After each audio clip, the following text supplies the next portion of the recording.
Milky mist. இதுதான். இது மட்டும்தான் பன்னீர்னா ஒன்லி மில்கி மிஸ்ட். பணம் இருக்கிறவர் தான் அரசியல் செய்ய முடியும் என்கிற நிலையை மாற்றி மக்களுக்கு உண்மையும் நேர்மையுமாக உழைக்க வேண்டும் என்கிற மனம் இருக்கிறவனும் அரசியல் செய்ய முடியும் என்ற நிலையை உருவாக்கி இது மாற்றத்திற்கான எளிய மக்களின் புரட்சி என்ற முழக்கத்தை முன்வைத்து தொடர்ந்து களத்தில் நிற்கிறோம். எங்களுக்கு ஒரு கனவு, அது என்னுடைய கனவுல்ல, எம் இனத்தின் கனவு. எங்கள் முன்னோர்களின் மிச்சமும் எச்சமும் தான் நாங்கள். பன்னெடுங்காலமாக என் முன்னோர்கள் தூக்கி சுமந்து வந்த கனவு அதான் எங்கள் திருநாட்டில் எங்கள் நல்லாட்சியே. அது அறம் சார்ந்து ஆட்சி செய்த மறவர்கள் கூட்டத்திலே வந்த பிள்ளைகள் நாங்கள். அரசியல் பிழைத்தோருக்கு அறம் கூற்றாகும் என்கிறது சிலப்பதிகாரம். அந்த வழியிலே உலகம் தழுவி நேசித்து நின்ற ஒரு பேரினத்தின் பிள்ளைகள் இந்த நிலத்திலிருந்து தான் இருகரமும் விரித்து உலகத்தை ஆற தழுவினான். யாதும் ஊரே யாவரும் கேளீர் என்று வள்ளுவ பெருமகனாரிலிருந்து கம்பன், கபிலன், இளங்கோ எல்லோரும் உலகு உலகு உலகு என்று உலகம் தழுவி நேசித்து பாடிய பிள்ளைகள். இந்த நிலத்திலிருந்து மறுபடியும் உலக பொதுமைக்கு ஒரு அரசியல் கோட்பாட்டை முன்வைக்கிறோம். அதை தேர்தல் அறிக்கை என்ற முறையில் இல்லாது ஆட்சியின் செயல்பாட்டு வரைவு. இந்த ஆட்சி எப்படி இருக்கும், எப்படியெல்லாம் மாறுதலை செய்யுது, இதுவரை இந்த ஆட்சி முறை எப்படி இருக்கு, இங்க இருக்கிற அரசியல் நிலைப்பாடு எப்படி இருக்கு, அதிலிருந்து நம்முடைய அரசியல் கோட்பாடு, நிலைப்பாடு, ஆட்சி முறை எப்படி மாறுது அப்படிங்கிறது எழுத்து வடிவில் அச்சு ஆவணமா கொடுக்குறோம். அதோட உங்களுக்கு தெரியும், வாசிக்கிற பழக்கம் ரொம்ப குறைந்து போயிட்டதுனால காணொளி ஆவணமாகவும் கொடுக்குறோம். எப்படி நம்ம ஆட்சி முறை எப்படி இருக்குது அப்படின்ட்டு. அதில் உங்களுக்கு நிறைய ஒவ்வொருவரும் நீண்ட நேரம் ஓடக்கூடிய ஆவணங்கள். அது அவ்வளவு திரையிட்டு காட்ட முடியாது, உங்களுக்கு நேரம் குறைவாக இருக்கிறதுனால முன்னோட்டம் மாதிரி, சின்ன முன்னோட்டம் மாதிரி கொஞ்சம் கொஞ்சம் இப்படி இப்படி மாறும், இப்படி இப்படி செய்கிறோங்கிறத நான் போட்டு திரையிட்டு காட்டுறேன் உங்களுக்கு. ஆனால் இது ஒரு கனவு. உங்களுக்கு பல முறை கால்கள் வழிநடத்தி செல்கிற பிள்ளைகள் அல்ல நாங்கள், எங்கள் கனவு வழிநடத்தி செல்ற பிள்ளைகள் நாங்கள். எங்களுக்கு ஒரு கனவு இருக்கு, என் நாட்டை இப்படி மாற்றி படைக்கணும்ட்டு. அந்த கனவை இப்போ உங்க கையில் அந்த அச்சாவணமாகவும் காணொலி ஆவணமாகவும் உங்க கண்களுக்கு விரித்து வைக்கிறோம். அப்புறம் திருப்பி பரப்புரையில் தொடர்ச்சியாக இது மாதிரி திரையிட்டு காட்டுவோம். நம்ம ஆட்சியில கல்வி எப்படி இருக்கு, நம்ம ஆட்சியில மருத்துவம் எப்படி இருக்கு, நம்ம ஆட்சியில வேளாண்மை எப்படி வளர்த்து எடுக்கிறோம், இப்ப தற்சார்பு பொருளாதாரம்னா என்ன, இப்ப தாய்மை பசுமை பொருளாதாரம்னா என்ன, நான் வேலை வாய்ப்பை எப்படி பெருக்கிறேன், பசிங்கிற சொல்லு இல்லாம எப்படி ஒழிக்கிறேன், வறுமை ஏழ்மையை எப்படி இல்லாது போக்குறோம், இது எல்லாமே சான்றுகளோட காட்டும். சும்மா கனவு இல்லை, உலக நாடுகள்ல எப்படிலாம் நிர்வாகம் இருக்குது, எப்படியெல்லாம் இருக்குது உங்களுக்கே தெரியும். நம்ம நாடு எப்படி இருக்குது, 60 ஆண்டுகள் ஆண்டு தலைநகர்லேயே பயணிக்க பாதை இல்லை, அது போய் பேசி பயன் இல்லை. அப்போ விமர்சன அரசியலை தாண்டி ஆக்கப்பூர்வமான கருத்தியலை, கோட்பாட்டை, செயல் எடுத்து வைக்கணும்னு நினைக்கிறோம். அதுதான் மாற்றம் என்பது சொல்லல்ல, செயல்.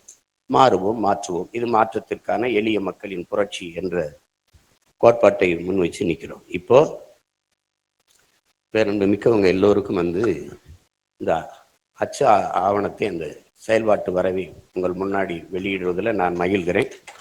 அது குறித்து உங்க கருத்துக்களை பதிவிடுங்க, விமர்சிங்க, அது கருத்துக்களை எடுத்து வைங்க. அதுல நல்லது இருந்தா கொல்லுங்கள், நல்லது இருந்தா தள்ளுங்கள். ஆனா எப்படியோ அதை கொண்டு போய் சேருங்க. எனக்கு கடந்த காலங்கள்ல நான் வெளியிட்டு அதை யாரும் போய் சேரல. இது சாத்தியமில்லாத சொல்றாரு அப்படிங்கிறாங்க. இப்ப நீங்க சொல்ல முடியாது, எனக்கு சாத்தியம் இருக்கு பாருங்கன்னு காட்டுவேன், அதனால ஒன்றும் சொல்ல முடியாது. சாத்தியமில்லாத ஒன்றை சாத்தியப்படுத்துவதற்கு பேருதான் புரட்சி. நாங்கள் சாதாரணமானவர்கள், அசாதாரணமான ஒன்றை கனவு காண்பவர்கள் என்கிறான் புரட்சியாளன் சேகுவேரா. எது ஒன்றும் சாத்தியத்திலிருந்து பிறப்பதில்லை, என் உடன் பிறந்தார்களே, தேவையிலிருந்து தான் பிறக்குது. அதான் demand is the mother of இன்வென்ஷன்ங்கிறான்.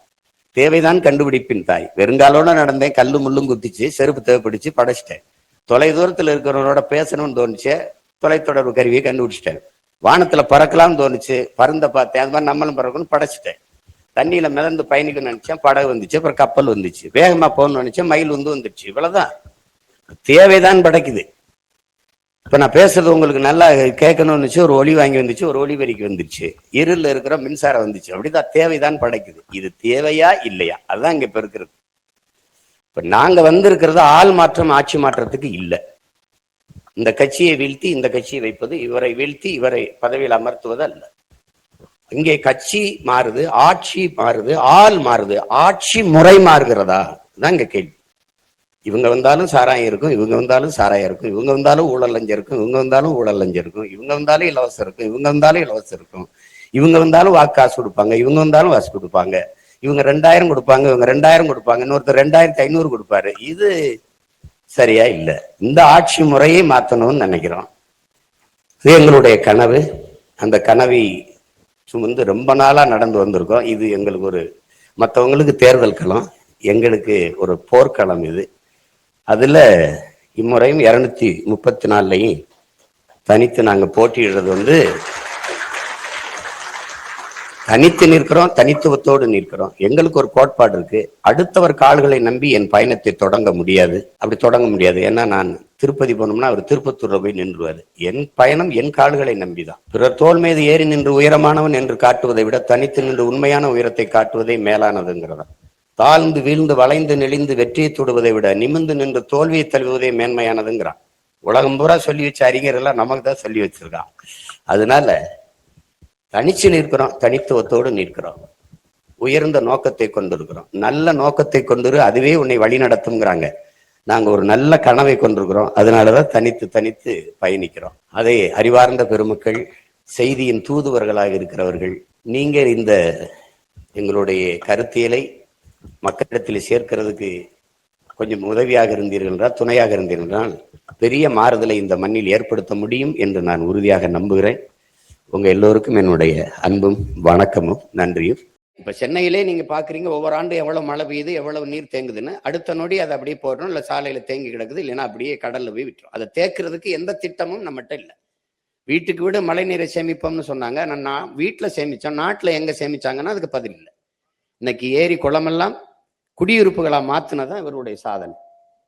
அப்ப தென் மாநிலங்கள்ல அதிக மழைப்பொழிவு பெறுகிற மாநிலத்தில் ஒன்று தமிழ்நாடு. நமக்கு போதுமான அளவுக்கு நீர் இருக்கு. இப்போ 2300 டிஎம்சியில 150 டிஎம்சிக்கு கர்நாடகாவில் கையேந்திரம். ஒரு 500 டிஎம்சியை நம்ம சேமிச்சிட்டாலே நம்ம பிற மாநிலத்தை சார்ந்து நீர் தேவைக்கு நிற்க வேண்டிய அவசியம் இல்லை. அப்ப அதுக்கு இது பாருங்க, இது நொய்யலாறு. இப்போ காவிரியிலே தண்ணி திறந்து விடும்போது நீங்க பாத்தீங்கன்னா, அதை நான் விழிவா காட்டும்போது தெளிவா விளக்கி பேசுவேன், பெருசா காட்டுவேன். அதை இது நீர் தான், அது நுரை.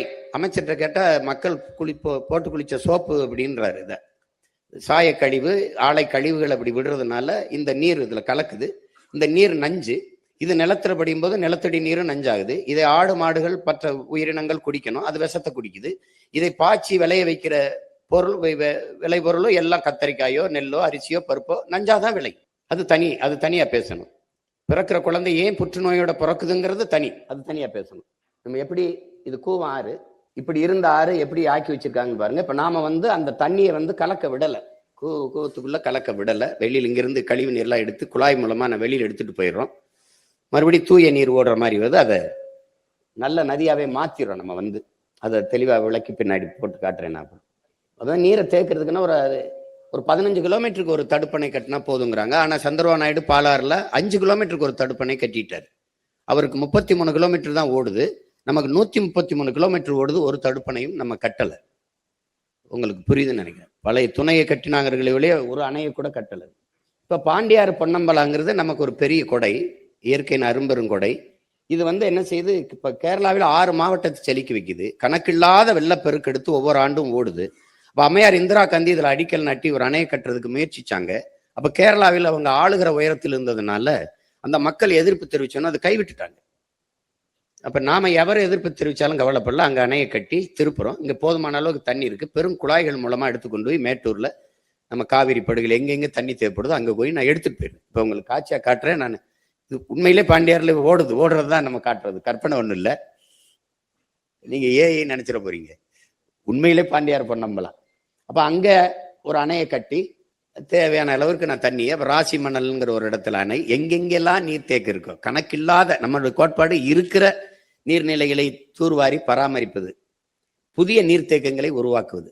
இப்ப நீங்க விண்வெளியில பறந்து போனீங்கன்னா தேகத்தில் தேம விழுந்த மாதிரி என் தேசத்துல வெறும் தேமலா இருக்கும், நீர் தேமல். எங்க பார்த்தாலும் குளம், குட்டை, ஏரி, கண்மாய், தாங்கல்னு வெட்டி வெட்டி நிறைச்சிருவேன். ஒரு சொட்டு தண்ணீரை உள்ள விட மாட்டேன். அப்படி தண்ணீரின் தேவையில நானே தண்ணீரை விடுவேன். நானே சொல்லிடுவேன், எனக்கு தண்ணி தராதேன்றுவேன். கர்நாடகாவில் நானே தராத அப்படின்னு, நீ வச்சுக்க அப்படின்னு. ஆனா ரொம்ப வெள்ளம் வந்துருச்சுன்னு திறந்து விட்டாயின்னு வச்சுக்க, தொலைச்சு போருவேன்றேன். நீயே வச்சுக்கப்பா அப்படின்ற. ஏன்னா அவன் கேட்டாலும் தரப்போறதில்ல, பிறகு கேட்கணும் நம்ம. இப்ப நமக்கு என்ன இதுல கவனிக்கணும்னா, உயிரை அறிவை வளர்க்கும் கல்வி, உயிரை காக்கும் மருத்துவம், உலக உயிர்களின் உயிர் தேவையாக இருக்கிற நீர், இது மூன்றும் விற்பனைக்கு வந்து விட்ட நாடு நாடு அல்லது சுடுகாடு. அப்ப வேளாண்மையை முன்னிறுத்திய பொருளாதாரத்தை நாங்க கட்டமைக்கிறதுனால அதை தற்சார்பு, பசுமை, தாய்மை பொருளாதாரம்னு சொல்றோம். இப்ப நான் இப்ப பில்கேட்ஸ் உங்களுக்கு தெரியும், உங்களுக்கு கணிப்பொறி துறையில அவர் சாப்ட்வேர் இண்டஸ்ட்ரியில அவர் தான் பிதாமகன். அவரு 2,70,000 ஏக்கர்ல அமெரிக்கால வேளாண்மை செய்யறாரு. அவர்கிட்ட கேட்கிறாங்க, ஏன் பில்கேட்ஸ் இங்க வேளாண்மை செய்யறான்னு. அவருக்கு தெரிஞ்சிருக்கு, நான் சொல்ற மாதிரி சாப்ட்வேர்ல வேலை செஞ்சாலும் சாப்பிட்டு போய் தான் வேலை செய்யணும்னு. அவர் என்ன சொல்றாரு, அங்கதான் நிலையான பொருளாதாரம் இருக்கு, அங்கதான் எல்லாருக்கும் வேலை வாய்ப்பை கொடுக்க முடியுங்கிறது.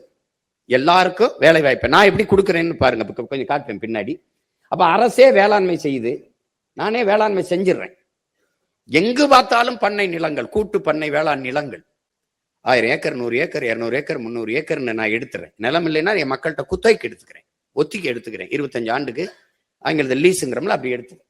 இப்ப உங்களுக்கு தெரியும், நானே வேளாண்மை செய்யறேன். வேளாண்மை செஞ்சு அங்க முல்லை, மருதம், நெய்தல், அங்காடி என்று பிரிச்சிடுறேன். பிரிச்சு எல்லா இடத்துலையும் வச்சிடறோம். ஒரே விலை தான். இப்ப வேளாண் அமைச்சகத்துக்கு கீழே ஒரு குழு இருக்கும், வேளாண் பெருமக்களை கொண்டு. அது நாடங்களும் தக்காளி 1 கிலோனா 1 கிலோ அவங்க தீர்மானிக்கிற விலைக்கு விற்போம். வெங்காயம் இத்தனை ரூபாய்னா இத்தனை. இங்க விலை ஏறிடுச்சு இறங்கிடுச்சுலாம் அது இல்லை. இவங்கள மாதிரி விளைய வச்ச நெல் முளைகள் அல்ல தெருவில் போட்டு முளைக்க வைக்கிறது இல்லை. மாவட்ட தலைநகர் தோறும் உணவு சேமிப்பு கிடங்கு இருக்கும், முறையா கொள்முதல் செய்து பத்திரப்படுத்தி வைப்போம். பசிங்கிற சொல்லு இருக்காது, ஏன்னா நாங்களே கொடுத்துருவோம் என் மக்களுக்கு. என்னுடைய பெரிய கனவு பசி இல்லாம ஒழிக்கணுங்கிறது தான். மருத்துவம், அந்த மருத்துவத்தை தரம் உயர்த்தி தர முடியாது என்றால் அப்ப அது யாருக்கானது பாருங்க. ஒரு படுக்க வசதி எல்லாம் இருக்கிறது போறது, இதெல்லாம் கொஞ்சம் இருக்கிறது நாகரிகமா காட்டிருக்கு. இதை விட மோசமா எல்லாம் இருக்கு அரசு, பின்ன வர மாதிரியே இருக்கும். அப்ப அவங்க ஒதுக்குன நிதிநிலையை பாருங்க. 2022 18,600 கோடி, அப்புறம் அதுக்கப்புறம் 19,000 கோடி, 24 20,000 கோடி, 25 20,500 கோடி. இந்த நிதிநிலை, இந்த பட்ஜெட் பண ஒதுக்கீடு உயருது, தரம் உயர்ந்திருக்காங்கிற கேள்வியை நீங்க அறிவார்ந்த பெருமக்கள் நீங்க எழுப்பி பார்க்கணும். பணம் உயருது, ஒதுக்குற நிதி உயருது, தரம் உயர்ந்திருக்கா? அதான் கேள்வி. எல்லா நாடுகள்லயும் அரசு என்றால் மதிப்பிற்குரியதா இருக்கு, தரமா இருக்கு. என் நாட்டுல அரசுன்னா அச்சமா இருக்கு. எப்படி? அரசு போக்குவரத்தா கேவலமா இருக்கும், அரசு தங்குமடியா ரொம்ப கேவலமா இருக்கும், அரசு பள்ளிக்கூடமா கேவலமா இருக்கும். அது எப்படி? அப்ப இத்தனை கோடி ஒதுக்கி தரத்தை உயர்த்த முடியல இவங்களாலன்னா அப்ப என்ன செய்யறதுன்னு சொல்லுங்க. இப்ப எப்படி பண்றது? அதனாலதான் நாங்க என்ன சொல்றோம், இந்த மருத்துவத்தின் தரத்தை உயர்த்திடுறேன், உலக நாடுகள் அளவுக்கு உயர்த்திடுறேன். எங்க உடம்பு முடியலன்னா அமெரிக்கா போனாங்க, பிரிட்டன் போனாங்க, சிங்கப்பூர் போனாங்கல்ல, அங்க முடியலன்னா தமிழ்நாட்டுக்கு வரணுங்கிற அளவுக்கு தரத்தை உயர்த்திடணுங்கிறது எங்களுடைய கனவு. உலகத்தரம்ங்கிறத தமிழ்நாட்டு தரந்தாண்டான்னு காட்டிடணும்னு எனக்கு ஒரு வெறி இருக்குது, ஒரு கனவு இருக்குது. இப்ப அதை தான் நாங்க செய்யணும்னு நினைக்கிறோம்.